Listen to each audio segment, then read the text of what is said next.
talk about today's top talkers. The teens had all the control at the Teen Choice Awards last night on Tucasa, and if you missed it, don't worry, because we have you covered. All right, let's start off with the awards. Teens picked winners in various categories spanning from movies, television, music, and digital. One Direction took home 8 surfboards. Hunger Games stars and the movie itself won a few awards. Pretty Little Liars, Empire, which you can see on our channel, Big Bang Theory, Vampire Diaries, and Glee took home TV awards. Stephen Curry, One Choice Male Athlete, and the U.S. Women's National Team One Choice Female Athlete, Ellen DeGeneres, who you can see here, took home the surfboard for Choice Comedian. And web stars Bethany Mota and Cameron Dallas won for Choice Web Stars. During the Teen Choice Awards, we learned that Jane the Virgin star Gina Rodriguez can rap like a pro, and that Modern Family actress Sarah Hyland doesn't always use the best language. When she tripped on her way up to the stage, Empire stars teamed up for a performance of their song You're So Beautiful, and Paul Walker was remembered by his Fast and Furious castmates. And that's a quick, very quick recap of what you might have missed at the Teen Choice Awards. You know, I think that this is very cool because a lot of times, you know, they have it for music, they have it for movies, but this one is specifically for the teens, which is, it's kind of cool because it includes Instagram, best Viner, best Twitterer. That, again, though, makes me feel old. I know, it really does. Who are these people? Especially like the web stars, Cameron Dallas. Do you know who Cameron Dallas is? No. He's a Vine. Luckily, I was like familiar with Vine. Yeah. And so he started out as a Viner, and now they're like, he was just this regular guy that just made these funny Vines. And now he's got an award. He has a surfboard from the Teen Choice Awards. It's cool, and it's exciting to watch these award shows because a lot of times, you know, when people win, they use their platform to speak on something important to them. And for this time, you know, it's specifically directed as teens. So, like, Cameron Dallas was like, if you're weird, if you're different, that's great. And, you know, eventually that's what people will appreciate about you. And Ellen DeGeneres kind of said something very similar, you know, so it's a chance for people to speak up to the teens because, you know, it was voted on by the teens, and it's cool. It's cool, too, to kind of see how these stars are relating to teens. Yeah. You know, like, I think of Ellen DeGeneres, and I really don't know anyone who can't relate to her, you know? So true. Well deserved. Yeah, absolutely. All right, listen to this. A Chick-fil-A franchise owner is being recognized for his generosity. For the past 5 months, the Chick-fil-A on West Breaker Lane and USWNT in Austin, Texas, was closed for remodeling. Now, the store reopened Wednesday, doubling in size to accommodate the area's growing population. But what makes this boss unique is that during the entire remodeling process, he continued to pay his 50 employees. When asked why he paid the employees, the owner said that would be a real financial crisis for the 50 families represented by the employees here.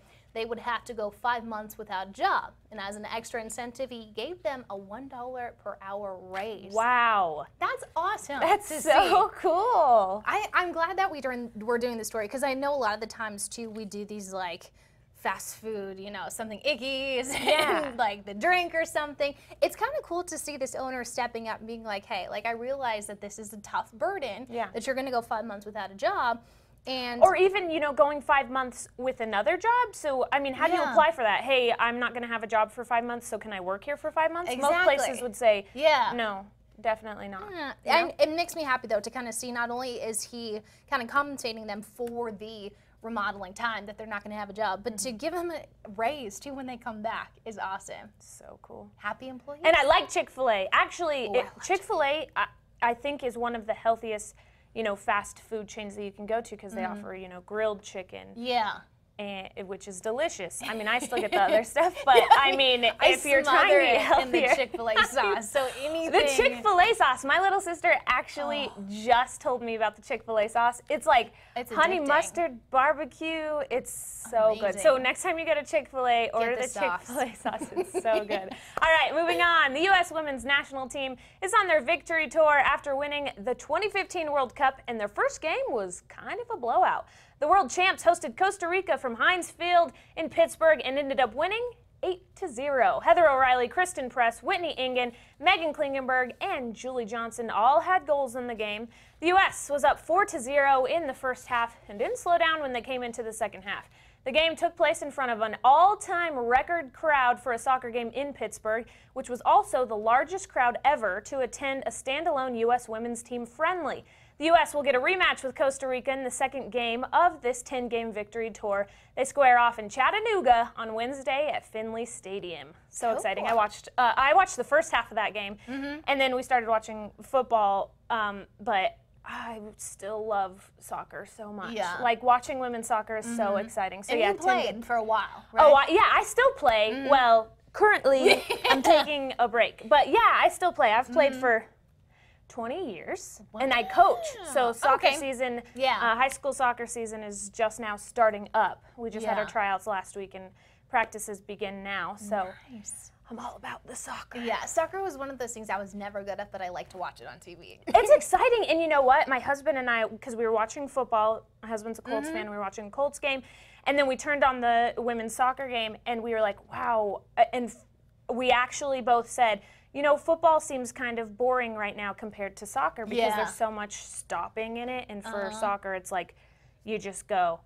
Yeah. And you're going the whole time. It's a good pace too. You can kind of keep up, but it's not too fast. You're like, what happened? You know? But it's not like football where football's a slow game. It is, and I didn't realize that until I watched as much soccer as I did, which now that I'm thinking about it, that's all I did this weekend is watch sports. So yeah, I didn't realize that until I watched so much soccer, and then I was like, come on, football, let's go. Yeah, I feel like there's unlimited timeouts in football. That's my biggest complaint. But I do like it. Yes. All right, it's becoming the fire that won't get put out this year. Colima, the Mexican volcano, is erupting again. The volcano, known as Mexico's fire volcano, continues its summer show with explosive activity on Saturday in the southwest corner of Mexico. Now, Colima's newest activity sent spewing smoke and ash into the sky. There was no reported preparations for evacuations, as had happened before, but 2 eruptions occurred just 4 days ago. And in July, an eruption blanketed nearby villages with thick coats of ash, evacuated about 800 from the town of Colima near the volcano, and closed the airport in Colima State due to the amount of ash in the air. Now, Colima also rumbled to life earlier this year in January and March. Wow. It's kind of one of those things, like once they get going, it just goes. Is that how it is? Okay. Yeah, it only takes a little bit of movement underneath it, and that's all it takes. I think that volcanoes are so beautiful, but they can be so terrifying. Yeah, exactly. And that's the crazy thing is once it goes, you have sometimes minutes to act, you know. And that's the scary thing about it is they happen so fast, and luckily usually they're pretty infrequent with the eruptions, but man, this guy's is that active. Something that the meteorologists, do they know like when they might erupt so that they can evacuate, or is it just like we can't necessarily predict an eruption? We can monitor like what's happening underneath it. You know, a lot of the times it's earthquakes that can trigger these kind of things. So we'll watch for that. We'll put out, you know, there's stages, I believe, in the watches that we can put out, but it's one of those things when you live in the area, you just know. You're always prepared. All right. Okay.